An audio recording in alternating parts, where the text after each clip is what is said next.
देखिए, ये बात तो सच है कि दुनिया पैसे से चलती है। पैसा हो तो इंसान क्या नहीं कर सकता। लेकिन क्या आप अपनी वेल्थ को अपने बैंक अकाउंट में पड़े पैसे से तोलते हैं? क्या आप तभी खुश होंगे जब आपके पास $1 मिलियन होंगे? भाई, पैसा बेशक सारी दुनिया को चलाता है, लेकिन वेल्थ और प्रोस्पेरिटी आपको अपनी फुल पोटेंशियल तक पहुंचने की आजादी और सुकून देती है। और इन्हीं कुछ बातों को लेकर के प्रस्तुत है the psychology of wealth, understand your relationship with money and achieve prosperity. Doctor Charles Richards एक साइकोथेरेपिस्ट, ऑथर, स्पीकर और एजुकेटर हैं। उन्होंने फॉर्च्यून 100 कंपनी के कई सीनियर एग्जीक्यूटिव को मैनेजमेंट और लीडरशिप स्किल्स में 10 साल ट्रेनिंग दी है।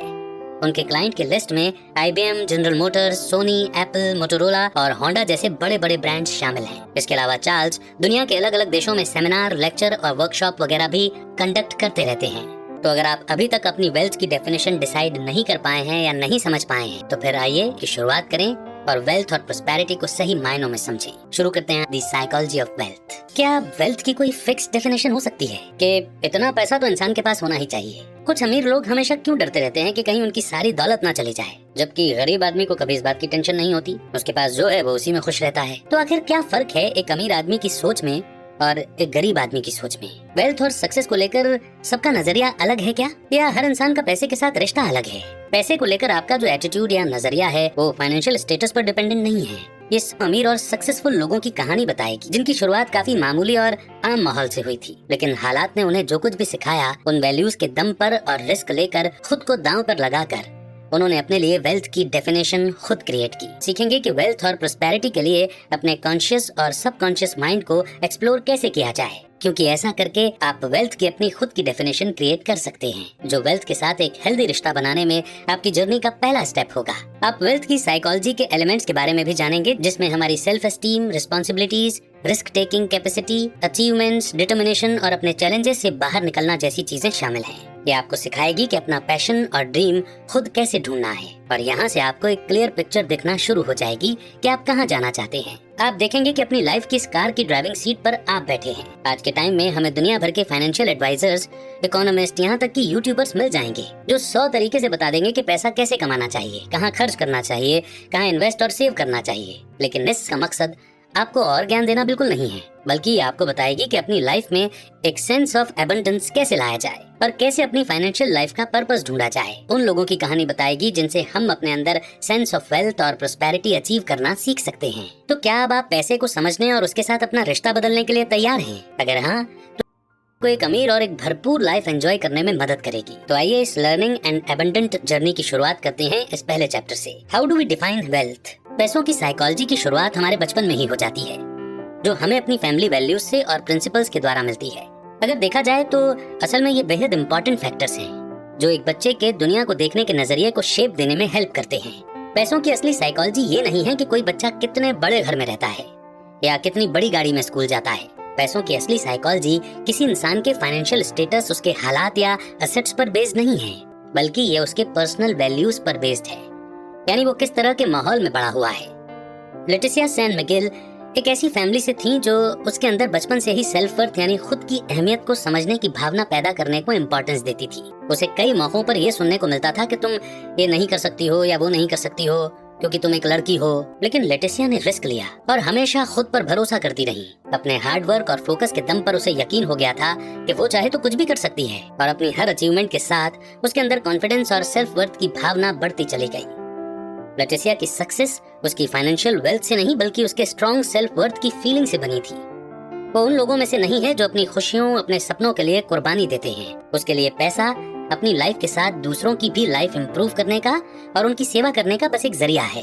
लेटिसिया ने ये सब अपनी कड़ी मेहनत और पैशन के दम पर अचीव किया है। कई साल बाद स्टेट रिप्रेजेंटेटिव के तौर पर उसने टेक्सास के लोगों की 5 टर्म्स में सेवा की। ऐसा ही सबके साथ होना चाहिए। सबको खुद अपने लिए पैसों को डिफाइन करने का मौका मिलना चाहिए, पर ये हम तब कर पाएंगे जब हम पैसों को लेकर अपने कॉन्शियस और सबकॉन्शियस थॉट्स को चेक करेंगे। इंसानों में जो इतनी डाइवर्सिटी है, उसके हालात, बैकग्राउंड, वैल्यूज, उसकी अपब्रिंगिंग और उसके सपने, ये सब मिलाकर फाइनेंशियल सक्सेस को लेकर एक सिंगल अप्रोच बनाना न सिर्फ नामुमकिन है बल्कि बेतुका भी। जितना बेस्ट आप अपनी सक्सेस डिफाइन कर सकते हैं उतना और कोई नहीं कर सकता। फाइनेंशियल एसेट्स वेल्थ को मेजर करने का सही तरीका नहीं है। बेशक सोसाइटी आपको ये मानने के लिए मजबूर करती रहे, इसके मायने अपने एसेट्स की अकाउंटिंग करने से कहीं ज्यादा हैं। इसे हम लॉटरी विनर्स का एग्जाम्पल लेकर बेहतर तरीके से समझ सकते हैं। साइकोलॉजी ऑफ वेल्थ की नॉलेज न होने की वजह से कितने ही लॉटरी जीतने वाले लोग दिवालिया हो चुके हैं। जो लॉटरी विनर्स किसी तरह अपनी कमाई बचाने में कामयाब रहे और अपना पैसा ग्रो करने का तरीका निकाल पाए, असल में उनके अंदर लॉटरी जीतने से पहले ही एक सॉलिड इमोशनल फाउंडेशन थी। आज न जाने कितने ही लोग अपनी लाइफ से दुखी हैं और पैसे की कमी के लिए हालात का रोना रोते हैं। अगर कभी उनकी लॉटरी लग जाए तो उन्हें लगता है कि सब परफेक्ट हो जाएगा, अब उनके सारे सपने पूरे हो जाएंगे और लाइफ एकदम स्मूथ चलेगी। लेकिन लाइफ कभी परफेक्ट नहीं होती। यहाँ तक कि अमीर से अमीर लोग भी प्रॉब्लम और चैलेंजेस फेस करते हैं। उतार चढ़ाव सबकी लाइफ में आते हैं, फिर चाहे आप कितने ही स्मार्ट या किस्मत वाले क्यों ना हो। अगर आप इस माइंडसेट के साथ इन मुश्किलों को फेस करते हैं कि आप कभी नहीं हार सकते या दौलत से कभी खाली नहीं हो सकते, तो यकीन मानिए आप चाहे जो भी कर लें पर दिवालिया होने से नहीं बच सकते। लेकिन अगर आप इन मुसीबतों का सामना एक क्लियर हेड के साथ करते हो, बिना किसी घमंड के, तब जाकर आप अपनी असली प्रोस्पेरिटी अचीव कर पाएंगे। रिस्क और फेलियर लोगों को ग्रेट प्रोस्पेरिटी अचीव करने से नहीं रोक सकते। अगर प्लान ए काम नहीं कर रहा है तो अल्फाबेट में और भी लेटर हैं ट्राई करने के लिए। अपने गोल्स तक पहुंचने के लिए और अपने ड्रीम्स पूरे करने के लिए वो किसी भी हद तक जा सकते हैं। उनका फर्स्ट स्टेप होता है वेल्थ और सक्सेस के लिए अपनी खुद की डेफिनेशन डिसाइड करना। नेक्स्ट चैप्टर है the evolution of wealth. Wealth का डेफिनेशन कभी एक सा नहीं रहता, बल्कि लगातार बदलता रहता है। टाइम के साथ साथ अच्छी जिंदगी जीने के लिए हमारा स्टैंडर्ड भी काफी चेंज होता रहा है और बीते कुछ दशकों से तो इसमें काफी बदलाव आए हैं और ये बदलाव अभी भी जारी है। आज जो चीज हमारे लिए लग्जरी में शुमार है, कल को वही जरूरत का सामान बन जाएगी। इसलिए हम फिर से यही कहेंगे कि वेल्थ को मेजर करने का स्टैंडर्ड लगातार इवॉल्व हो रहा है। हालांकि इन सारे बदलावों में कॉमन चीज एक ही है, एक ज्यादा बेहतर लाइफ जीने की ख्वाहिश। ये अच्छी बात है क्योंकि इससे हमें ये पता लगाने के और भी मौके मिलते हैं कि वेल्थ के लिए हमारा स्टैंडर्ड आखिर क्या है। बेसिक जरूरतों के जमाने में इंसान की वेल्थ और सक्सेस को इस चीज से तौला जाता था कि उसके पास कितनी जमीन और खेती बाड़ी है। उस वक्त किसी इंसान की जमीन जायदाद से ही उसकी हैसियत का अंदाजा लगाया जाता था। ज्यादा जमीन का मतलब होता था एक बड़ा घर, अच्छी खेती बाड़ी और दूध देने वाले जानवर। फिर उसके बाद बेसिक कन्वीनियंस यानी कि सुविधाओं का जमाना आया, जहां इंसान को लोन मिलने में और भी आसानी होने लगी और नए नए सोर्सेज अवेलेबल हो गए थे। लोन लेना हमेशा से ही अमीरों के लिए रिजर्व रहा था। ये लोग बड़ी बड़ी इन्वेस्टमेंट करने के लिए पैसा उधार लेते थे और इस इन्वेस्टमेंट के बेसिस पर और ज्यादा पैसे कमाते थे। लेकिन इकोनॉमिक ग्रोथ के लिए सिर्फ अमीरों को ही नहीं बल्कि आम लोगों को भी लोन दिया जाना चाहिए। बिना लोन के कई लोग कास्ट सिस्टम यानी कि जाति प्रथा में फंस के रह जाएंगे और शायद इससे कभी भी बचकर नहीं निकल सकते। तो जैसे जैसे क्रेडिट अवेल करने की फैसिलिटी बढ़ती गई, मिडिल क्लास लोगों का स्टैंडर्ड भी इम्प्रूव होता गया। अब मिडिल क्लास का आदमी भी लोन लेकर खुद का बिजनेस कर सकता था। कुल मिलाकर के ये एक बड़ा रेवोल्यूशन था जिसने सबके लिए प्रोस्पेरिटी के दरवाजे खोल दिए थे। सिंगर सिलाई मशीन ने वर्ल्ड की पहली इंस्टॉलमेंट प्लान निकाली थी। दरअसल कंपनी ने अपना प्रोडक्ट बेचने के लिए एक एडवर्टीजमेंट निकाली, $1 डाउन $1 अ वीक। इस पेमेंट स्कीम के जरिए कोई भी सिंगर सिलाई मशीन आसानी से खरीद सकता था। वैसे भी मिडिल क्लास लोगों के लिए एक साथ पूरा पेमेंट करना उनके बजट से बाहर होता था। इसीलिए ये स्कीम उन लोगों के लिए एक गोल्डन चांस था जो खुद का टेलरिंग का काम करते थे या खुद का बुटीक का बिजनेस शुरू करना चाहते थे। सिंगर सिलाई मशीन टेलर्स को और भी एफिशिएंट बना देती थी। पहले एक शर्ट को बनाने में 14 घंटे लगते थे, लेकिन सिंगर सिलाई मशीन से 1 घंटे में शर्ट बनकर तैयार हो जाती थी। सिंगर सिलाई मशीन हिट हो गई। इसके बाद कई और घर के प्रोडक्ट बनाने वाली कंपनियों ने भी यही स्ट्रेटेजी फॉलो की। उन्होंने कस्टमर्स को इंस्टॉलमेंट क्रेडिट प्रोग्राम ऑफर करना शुरू कर दिया। लोग सामान लेकर जाते और मंथली बेसिस पर थोड़ा थोड़ा पैसा भरते रहते। इससे हुआ ये कि लोग क्रेडिट पर अपनी जरूरतों का हर सामान खरीद लेते थे और इस तरह उनका लिविंग स्टैंडर्ड भी इम्प्रूव होने लगा था। अब क्योंकि रोजगार के नए मौके लोगों को मिलने लगे थे, इसलिए लोगों की परचेजिंग पावर भी बढ़ गई थी। आज के टाइम की अगर बात करें तो ज्यादातर लोगों के पास बेसिक जरूरतों का हर सामान है। यहाँ तक कि यूएस सेंसस ब्यूरो ने जिन्हें गरीब करार दिया है, उनके पास भी जरूरत की हर चीज है। इससे पता चलता है कि बीते कुछ दशकों के मुकाबले आज सोसाइटी में सबका स्टैंडर्ड ऑफ लिविंग इम्प्रूव हुआ है, चाहे वो गरीब हो या अमीर। किसी जमाने में जो लग्जरी फैसिलिटी एक अमीर फैमिली एंजॉय किया करती थी, उससे कहीं बढ़कर चीजें आज आपको एक एवरेज अमेरिकन घर में मिल जाएंगी। तो यानी यार्डस्टिक या स्टैंडर्ड काफी आगे तक बढ़ गया है। लेकिन क्या प्रोस्पेरिटी की इस बढ़ोतरी ने हमारे सेटिस्फैक्टरी लाइफस्टाइल की उम्मीदों में गड़बड़ी पैदा की है? ये स्ट्रेच हमारे ग्रो करने और जहां हम हैं वहां से आगे पहुंचने की इच्छा को दिखाती है। और वो भी क्यों ना, आखिर यही तो इंसान की फितरत है कि वो कभी सेटिस्फाइड नहीं होता। इंसान को आसमान छूने की ख्वाहिश है, लेकिन असली चैलेंज है जमीन से जुड़े रहना और अपने सपनों और गोल्स को लेकर अवेयर रहना। हमें आज के इस मीडिया की चकाचौंध के दौर से बचकर रहना चाहिए, जो हमें ज्यादा कमाने और ज्यादा से ज्यादा खर्च करने का लालच देता है। इस बात की इंपॉर्टेंस को समझने के साथ बढ़ते हैं आगे नेक्स्ट चैप्टर की ओर, self esteem and its influence on wealth. एक अच्छी, अमीर और भरपूर जिंदगी जीने के लिए हमें कॉन्शियस रहना होगा कि हम कौन हैं और लाइफ में असल में चाहते क्या हैं। ऐसा करने के लिए हमारे अंदर एक स्ट्रॉन्ग सेल्फ एस्टीम की फीलिंग होना जरूरी है। कई लोग ये मानते हैं कि सेल्फ एस्टीम पैसे से आती है, लेकिन सच तो ये भी है कि पैसा भी तभी होगा जब आपके अंदर सेल्फ एस्टीम होगी। रुपए पैसे से अपनी सेल्फ वर्थ तोलने का मतलब है एक ऐसी सीढ़ी पर चढ़ना जिसका कोई अंत नहीं है। आप चढ़ते चढ़ते थक जाओगे पर यह सीढ़ी कभी खत्म नहीं होगी, यानी आप कहीं नहीं पहुंच पाओगे। सेल्फ वर्थ को वेल्थ से कंपेयर करने वाले लोग लाइफ में हमेशा नाखुश और असंतुष्ट रहते हैं। पैसों की साइकोलॉजी सेल्फ एस्टीम और सेल्फ रिस्पेक्ट की साइकोलॉजी है। सोसाइटी के रूल्स हमें बताते हैं कि वेल्थ का मतलब पैसा और एसेट्स है, लेकिन असल में ये साइकोलॉजिकल वैल्यूज पर डिपेंड करता है। सेल्फ एस्टीम को आप कॉन्शियसनेस का इम्यून सिस्टम मान कर चलें। एक हेल्दी इम्यून सिस्टम होने का ये मतलब नहीं है कि आप कभी बीमार नहीं पड़ेंगे, बल्कि आप कम बीमार पड़ेंगे और अगर पड़ेंगे तो भी जल्दी ठीक हो जाएंगे। इसी तरह स्ट्रॉन्ग सेल्फ एस्टीम हमें अपनी लाइफ की प्रॉब्लम फेस करने की हिम्मत देती है। अगर सेल्फ एस्टीम स्ट्रॉन्ग होगी तो इंसान साइकोलॉजी ऑफ वेल्थ अचीव कर लेगा, क्योंकि उसके अंदर इतनी मोटिवेशन आ जाएगी कि वो आगे बढ़ने के लिए कोई भी जरूरी रिस्क को लेने को तैयार हो जाएगा, बल्कि उसके रास्ते में कितनी ही रुकावटें हों या उसे बार बार ठोकर लगे। डोनाल्ड ट्रंप ने कहा था कि बेशक उनके पिता बिजनेस करने के लिए पैसा कम छोड़ कर गए थे, लेकिन उन्हें एक इम्पोर्टेंट सीख दे गए थे। अमीर होने का सिंपल सीक्रेट ये है कि जो काम आपको पसंद है उसे खूब मेहनत के साथ करो। जब आप अपने काम से प्यार करोगे तो मेहनत भी खूब करोगे और कोशिश करते रहोगे, जो आखिर में आपको पॉजिटिव रिजल्ट देगा ही देगा। सेल्फ कॉन्फिडेंस अटलता के साथ डटे रहना और अपने काम के प्रति पैशन फील करना, ये वो चीजें हैं जो अपने गोल्स तक पहुंचने में आपको मदद करेंगी। नेथन को गाने का बड़ा शौक था, हालांकि वो बेहद बेसुरा सिंगर था। जब वो ड्राइविंग करते वक्त गाता तो उसके दोस्त उसकी बेसुरी आवाज से इतने तंग आ जाते कि धीरे धीरे उन्होंने उसके साथ ट्रेवल करना ही छोड़ दिया। फिर करीब 1 साल के बाद उसके फ्रेंड्स उसके साथ फिर से कार राइड पर निकले, लेकिन इस बार उनकी हैरानी का ठिकाना नहीं रहा जब उन्होंने नेथन को किसी प्रोफेशनल सिंगर की तरह एकदम सदी हुई आवाज में गाते सुना। नेथन को गाने का शौक तो पहले से ही था, बस उसकी आवाज की क्वालिटी उतनी अच्छी नहीं, लेकिन उसके अंदर सिंगिंग का इतना जबरदस्त पैशन था कि उसने दिन रात प्रैक्टिस करके अपनी वॉइस क्वालिटी इंप्रूव कर ली थी। इसके कुछ ही दिनों बाद उसने एक बैंड ज्वाइन कर लिया और उसमें बतौर लीड सिंगर गाने लगा। ये थी नेथन के सिंगिंग करियर की शुरुआत। उसके बाद उसने कभी पीछे मुड़कर नहीं देखा। लोग उसकी आवाज के दीवाने हो गए। जहां जहां वो अपने बैंड के साथ टूर पर जाता, लोग तालियों से उसका स्वागत करते। लेकिन सेल्फ एस्टीम कोई ऐसी चीज नहीं है जो हम किसी को दे दें, ये तो हम खुद के एक्सपीरियंस से अचीव करते हैं। सेल्फ एस्टीम को अक्सर एक ऐसी चीज के रूप में डिफाइन किया जाता है जो हमें खुद के बारे में पॉजिटिव फीलिंग देती है, लेकिन असली सेल्फ एस्टीम तभी आती है जब हम अपने फेलियर से उभर कर अपने गोल्स को अचीव करते हैं। लिविंग कॉन्शियसली, हम लोन पर पैसा लेकर खर्च करने की सच्चाई से आंखें मूंद कर बैठे हैं, जिसके चलते आज इतने सारे लोग कर्जे के बोझ से दबे हुए हैं। एक टाइम था जब क्रेडिट ने हमारे लिविंग स्टैंडर्ड को ऊंचा उठाने में और हमारी इकोनॉमी की ग्रोथ के लिए एक फ्यूल का काम किया था, लेकिन प्रॉब्लम वहां से शुरू हुई जब लोगों ने इस फैसिलिटी का अंधाधुंध फायदा उठाना शुरू कर दिया। कर्ज का बोझ हम पर न पड़े, इसके लिए हमें कुछ भी खरीदने से पहले 2 मिनट रुककर सोच लेना चाहिए कि क्या वाकई हमें उधार लेना चाहिए। वो चीज आपके लिए जरूरत का सामान है या लग्जरी? क्या उस सामान को खरीदने से आपका लिविंग स्टैंडर्ड इंप्रूव हो रहा है? क्या ये ऐसी चीज है जिससे आपको और पैसे कमाने का मौका मिल सकता है?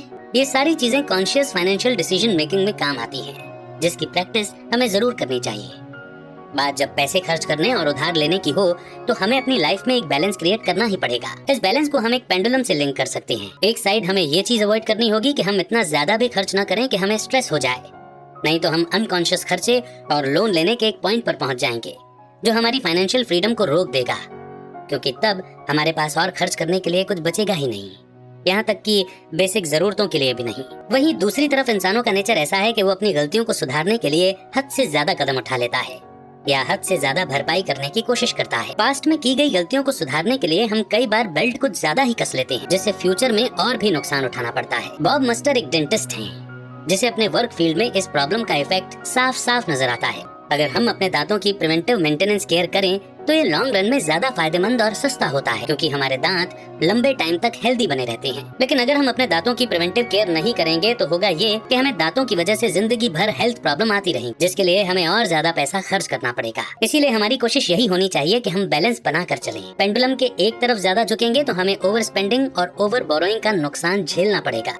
इस पेंडुलम का एग्जाम्पल हम खुद में सेव वर्सेस इन्वेस्ट करना के कॉन्सेप्ट में भी यूज कर सकते हैं। बहुत से लोग ये सोचकर डरते हैं कि अगर उन्हें फ्यूचर में कोई फाइनेंशियल क्राइसिस हो गई तो उनके पास इतनी सेविंग नहीं होगी कि वो सरवाइव कर सके। यही वो पॉइंट है जहाँ फ्यूचर के लिए सेव करने की इम्पोर्टेंस की बात आती है। पैसे सेव करना एक प्रैक्टिकल हैबिट है, जो कि असल में बड़ी अच्छी हैबिट है। देखा जाए तो इसमें नुकसान कुछ भी नहीं है। आपका बचाया हुआ पैसा कल को आपके ही काम आएगा। लेकिन सेविंग का सेल्फ एस्टीम बढ़ाने पर उतना पॉजिटिव इफेक्ट नहीं पड़ता जितना अपने कंफर्ट जोन से बाहर निकलकर ग्रो करने का और न्यू पोटेंशियल डिस्कवर करने पर पड़ता है। अमीर होने का ये मतलब नहीं है कि हमारे पास खूब सारी प्रॉपर्टी, बैंक बैलेंस, महंगे गैजेट, गाड़ियां वगैरह हों। अगर इन सारी ऐशो आराम की चीजों को खरीदने पर हमारा कोई सेल्फ कंट्रोल नहीं है तो ये बात तय है कि कभी न कभी हम भी कर्जे के बोझ तले डूब सकते हैं। हालांकि रिस्क लेने से डरना या जो कुछ है उसी में सेटिस्फाइड रहो वाला माइंडसेट भी हमें लाइफ में ग्रो नहीं करने देगा। इससे हम अपने कंफर्ट जोन से बाहर निकलने की कोशिश ही नहीं करेंगे। यानी ये दोनों ही तरह के एक्सट्रीम माइंडसेट हमें अवॉइड करने होंगे, क्योंकि इनका नेगेटिव इम्पैक्ट न सिर्फ हम पर बल्कि इकोनॉमिक ग्रोथ पर भी पड़ सकता है। इसलिए बेहतर यही होगा कि हम इस पेंडुलम में एक बैलेंस पॉइंट ढूंढ लें। नेक्स्ट चैप्टर है I am going through a phase. आजकल टाइम बड़ी महंगी चीज हो गई है जो किसी के पास नहीं है। बचपन में हमारे पास टाइम ही टाइम होता था, दिन जैसे खत्म ही नहीं होते थे और एक साल तो जैसे एक लंबी सड़क की तरह खिंचता चला जाता था, क्योंकि बच्चे इतने मासूम और केयरफ्री होते हैं कि वो सिर्फ प्रेजेंट में जीते हैं। उनके लिए पास्ट या फ्यूचर कोई मायने नहीं रखता। पर आजकल किसी भी चीज के लिए टाइम निकालना दिन ब दिन चैलेंजिंग होता जा रहा है, क्योंकि आज हमारे पास दुनिया भर के गैजेट्स हैं जो हमें लगातार डिस्ट्रैक्ट किए रहते हैं। आज सबके लिए मल्टीटास्किंग नॉर्मल सी बात हो गई है। दिन रात हम शोरगुल से इतना घिरे रहते हैं कि कुछ शांत और सुकून के पल बड़े नसीब से मिलते हैं। लेकिन अगर हम अपनी लाइफ में प्रोस्पेरिटी क्रिएट करना चाहते हैं तो हमें अपनी पूरी लाइफ पर एक नजर डालनी होगी कि आज हम कहाँ खड़े हैं और यहाँ से हमें आगे कहाँ जाना है। जब हम अपनी लाइफ के बारे में सोचेंगे तो पाएंगे कि हर इंसान अपनी लाइफ में एक्सपीरियंस के अलग अलग फेज से गुजरता है जो यूनिवर्सल होते हैं। ये 4 फेज हैं, लर्निंग, क्रिएटिंग, परफेक्टिंग और फ्रीडम। और चारों उम्र के इसी ऑर्डर में हमारे सामने आते हैं। ये फेज एक साथ एक ही समय में भी आ सकते हैं और लाइफ में कभी भी रिपीट भी हो सकते हैं। लर्निंग का मतलब है कुछ नया सीखना या नए आइडियाज के लिए माइंड को खुला रखना, यानी हर नई चीज को सीखने के लिए उत्सुक होना और स्पंज की तरह एक्सपीरियंस को अपने अंदर एब्जॉर्ब कर लें। फाइनेंशियल लेंस से देखें तो ये तब होता है जब हम नई जॉब या नया करियर शुरू करते हैं। क्रिएटिंग का मतलब है और ज्यादा मैच्योर स्पेस में जाना और बड़ी जिम्मेदारियां लेना। इसके बाद हम और ज्यादा इंडिपेंडेंट होने लगते हैं। हम अपनी लाइफ जीना चाहते हैं या फिर शादी करके खुद की फैमिली स्टार्ट करना चाहते हैं। इस फेज में हम पैसा कमाते हैं और सेविंग करना भी स्टार्ट कर देते हैं। क्रिएटिंग ही वो फेज है जहाँ हम खुद में इन्वेस्ट करना शुरू करते हैं। परफेक्टिंग वो फेज है जहां हम अपने लिए ऑलरेडी एक रास्ता चूज कर चुके होते हैं और अपने पैरों पर खड़े होते हैं। ये हमारी लाइफ का प्राइम टाइम है जब हम अपने काम में या जॉब में मास्टर बन चुके होते हैं और अपनी फुल पोटेंशियल पर काम कर रहे होते हैं। अब आता है फाइनेंशियल फेज, फ्रीडम। ये वो फेज है जब फुल टाइम जॉब करने की मजबूरी से छुटकारा पा चुके होते हैं। ये वो टाइम होता है जब हम अपनी उस मेहनत का पूरा फायदा ले रहे होते हैं जो हमने पहले ही फेज में की थी। इस फेज में आकर हम जो चाहे वो कर सकते हैं। मर्जी हो तो दुनिया घूमें या कोई नई हॉबी अपनाएं या अपनी फैमिली के साथ क्वालिटी टाइम बिताएं। यानी हमारी लाइफ हमारी मर्जी। ये चारों फेज फ्लूइड हैं जो हमारी लाइफ के किसी भी पॉइंट पर घट सकते हैं। कोई भी किसी उम्र में कुछ भी स्टार्ट कर सकता है, जैसा माइकल स्टोन ने किया था। माइकल तब अपने मिड 30s में था। उसके पास एक अच्छी जॉब थी, उसे अच्छी सैलरी मिलती थी, लेकिन फिर भी वो दुखी था। कायरोप्रैक्टिक मेडिसिन उसका असली पैशन था। उसने एक दिन तय कर लिया कि वो अपना सब कुछ दांव पर लगा देगा और अपना सपना जरूर पूरा करेगा। वो एक कायरोप्रैक्टर बनना चाहता था, पेशेंट की रीढ़ की हड्डी को दबाकर बीमारी का इलाज करने वाला डॉक्टर। हालांकि ये काम भी अपने आप में बड़ा चैलेंजिंग था। माइकल ने सबसे पहले तो अपनी जॉब छोड़ी और कुछ लोन वगैरह लिए ताकि स्कूल के खर्चे उठाए जा सके। उसे एक नया साइकिल स्टार्ट करना था, इसलिए उसने फर्स्ट फेज के साथ शुरुआत की जो थी लर्निंग। उसके बाद से माइकल एक लाइसेंस्ड कायरोप्रैक्टर बन गया और प्रैक्टिस करने लगा। इस फील्ड में उसने कटिंग एज टेक्नोलॉजी क्रिएट करने में काफी हेल्प की है। आजकल जिससे भी पूछो वो यही कहता है कि उसके पास टाइम नहीं है। लोग टाइम न मिलने का रोना रोते हैं, लेकिन उन्हें एक बात समझनी होगी कि अगर अभी उनके पास टाइम नहीं है तो कभी भी नहीं होगा। यानी जो करना है आज और अभी करो और अपनी लाइफ का एक नया चैप्टर स्टार्ट करो।